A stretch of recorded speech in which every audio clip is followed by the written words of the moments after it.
Картунките са кухи тикви, които нямат употреба за ядене, но са кухи на времето. Нашите баби и дядовци са ги употребявали, когато изсъхнат, да пълнят вода или за всякакви други такива практически неща в бита. Може да направят черпак от нея или някакви припори и всичко друго, което сети, но предимно да съхраняват нещо за пиене.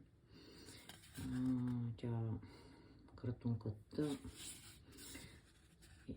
куха, няма месо, може да и се извадят семките. Аз за моята цел съм я пробила долу, съм извадила семките. И представя това, в момента никой не ги ползва за практическо приложение, ами се ползват за разни декорации на битови кътове и подобни.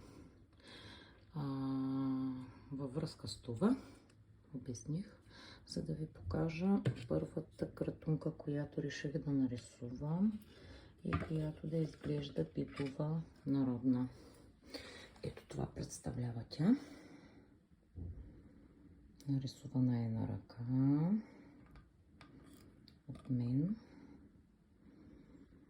Даже е подписана с подпис. Съвсем автентично.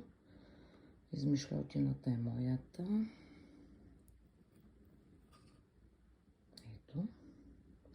Това е една мума с народна престилка, елече, пола и блуза с шивици. Ето.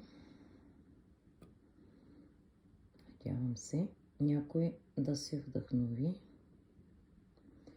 и да му хареса моето произведение.